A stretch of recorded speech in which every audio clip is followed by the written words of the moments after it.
Yes, selamat datang kembali semua di Crypto Daily Indonesia. Di Crypto Daily Indonesia, Anda akan mendapatkan pembaruan apa yang terjadi di ruang di lingkup cryptocurrency. Maka dari itu, bagi Anda yang belum terlibat dalam tim Crypto Daily Indonesia, libatkan diri Anda dengan cara like setiap video kami, subscribe, bunyikan loncengnya. Nama saya Sofyan, owner Crypto Daily Indonesia. Kembali kita update ya. Saya akan sering mengupdatekan untuk Anda global market cap dan koin-koin teratas agar Anda mendapatkan pembaruan-pembaruan terupdate dari kami. Global market cap today sedikit bull ya. Kita melihat di sini di 0,44% di kisaran lebih dari 920 miliar US dollar. Kemudian Bitcoin mengalami sedikit kenaikan 0,35% ya, bisa dikatakan sideways saja di kisaran ya harga 19.200 US dollar. Kemudian Ethereum naik 1,54% di harga 1.303 US, kembali mengalami kenaikan di atas harga 1.300-an US dollar untuk Ethereum. Kemudian BNB sideways 0,70% ya. Kemudian kita memantau yang BIR ya, ada XRP turun 2,96%.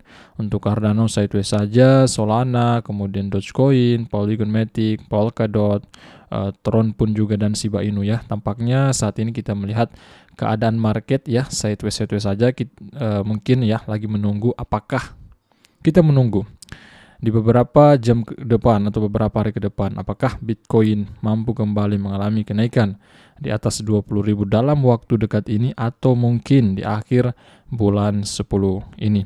Baik teman-teman semua, pada kesempatan kali ini ada beberapa berita yang penting menurut saya yang harus saya sampaikan kepada Anda. Di antaranya, pembaruan dari CEO Ripple dan SEC, kemudian juga tentang Ethereum ya, tentang Ethereum, pembaruan tentang blok Ethereum yang sudah berpindah ya, konsensus dari POW ke POS. Kemudian kita melihat juga informasi dari Luna 2.0, kemudian juga dari Celsius. Nah, kita akan mulai yang pertama dari Ripple. CEO Ripple mengatakan kemarahannya telah tumbuh mengenai gugatan SEC. Ada beberapa alasan kenapa dia katakan ya, dia katakan kemarahannya telah tumbuh terhadap SEC. Karena SEC, teman-teman, lagi ya, mungkin di antara Anda sudah mengetahui kasus antara SEC dan Ripple ini ya. SEC menggugat Ripple ya, perusahaan Ripple ya, yang koinnya XRP di tahun 2020. Akhir tahun 2020 lalu, sekitar bulan Desember, gugatan itu sampai sekarang belum terselesaikan juga. CEO Ripple, Brad Garlinghouse, telah menyatakan kemarahannya yang terus-menerus dengan tindakan hukum yang dibawa SEC terhadap bisnis. CEO Ripple menyuarakan ketidaksetujuannya yang mendalam di Twitter. Kemarahan saya telah tumbuh saat litigasi telah berlangsung. Tidak ada jalan lain, tidak ada konsekuensi bagi mereka yang mengajukan gugatan ini. Upaya SEC untuk mencapai tujuan kebijakan bukanlah tentang orang yang setia, kesetiaan pada hukum. Ini tentang kekuasaan. Garlinghouse juga menarik perhatian pada kurangnya perhatian SEC terhadap individu dan perusahaan yang telah dirugikan oleh pendekatan agensi. Kenapa?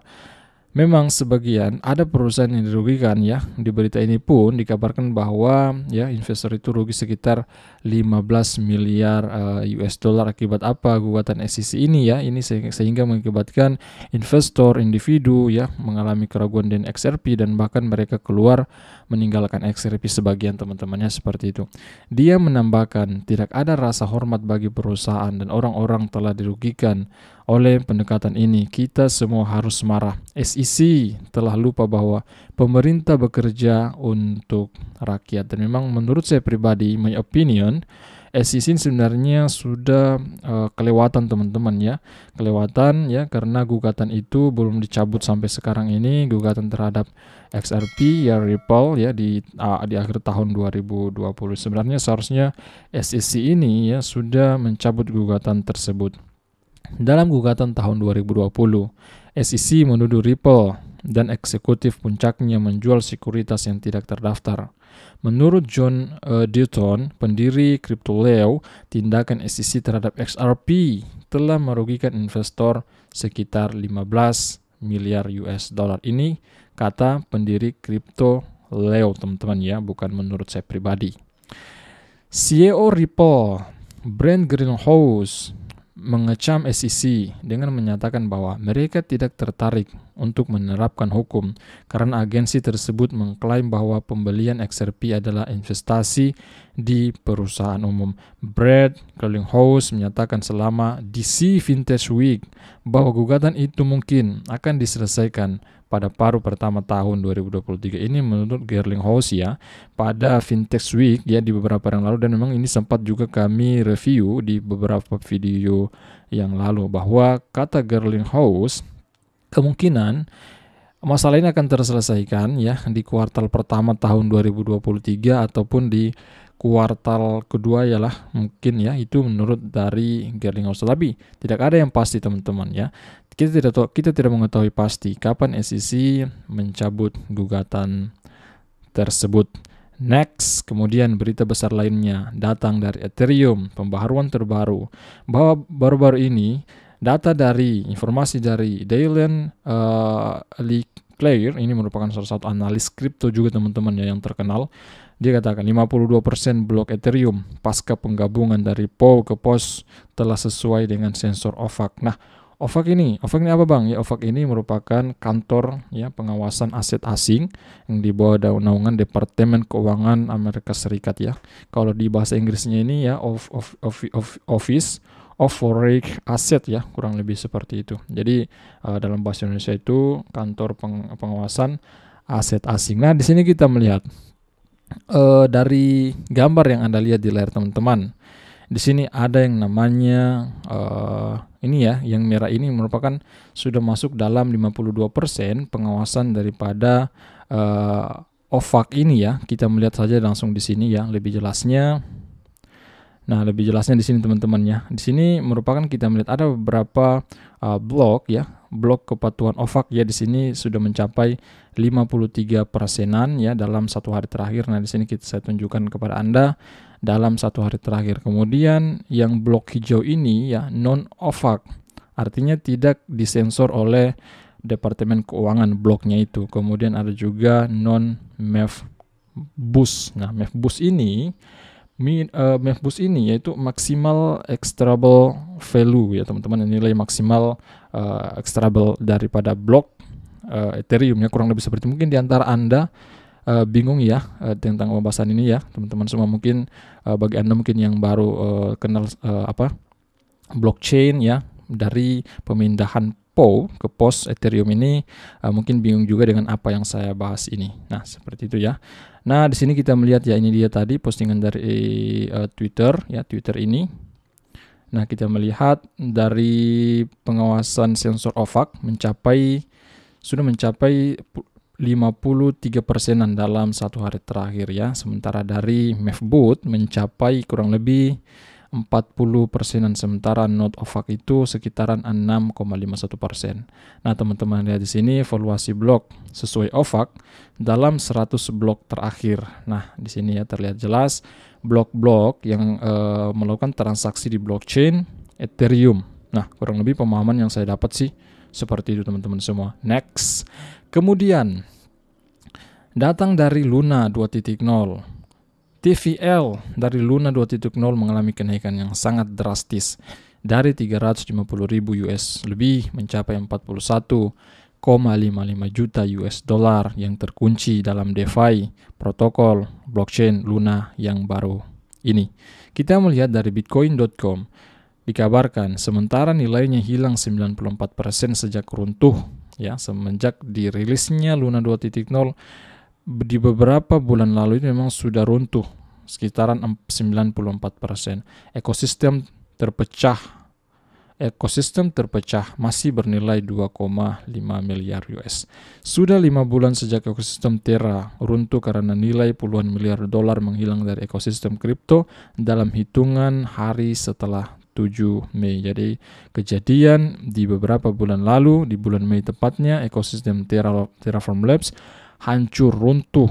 Stablecoin-nya pun runtuh, teman-teman ya. Puluhan juta duit di situ hilang ya. Banyak duit investor mengalami dari jutaan dolar menjadi ribuan dan bahkan sampai ratusan US dollar.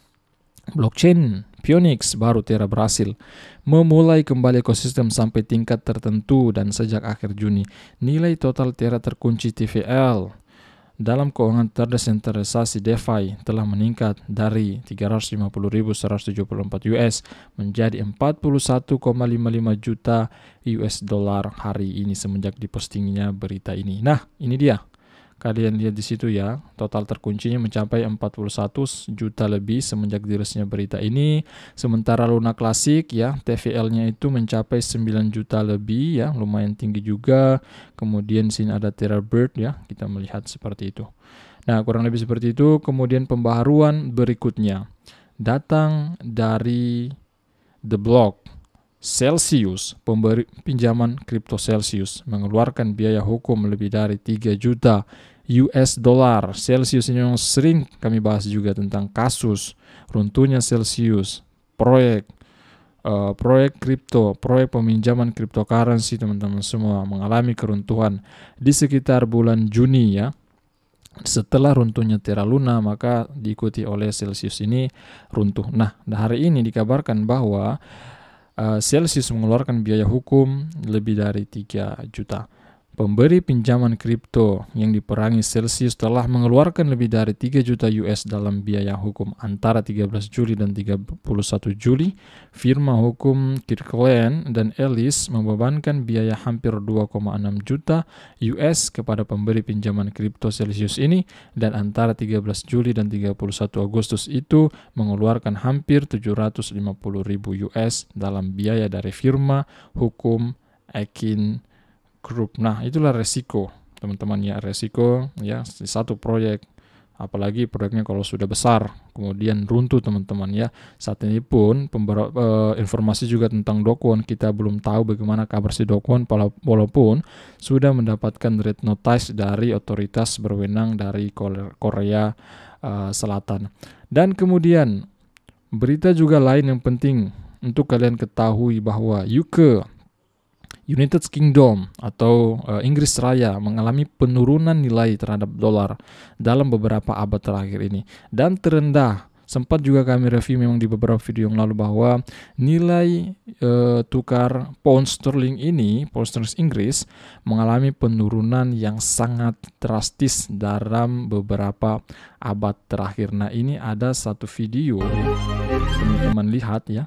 Di sini kalian lihat pergerakan UK ini, pounds Inggris ini, dari tahun ke tahun ya, dari tahun 1922, wow, sangat lama sekali teman-teman, sampai tahun 2022 ini nilainya mengalami penurunan. Kalian lihat di situ bahwa trennya itu mengalami penurunan. Bahkan di sini kita melihat harga terendah 1,14 US.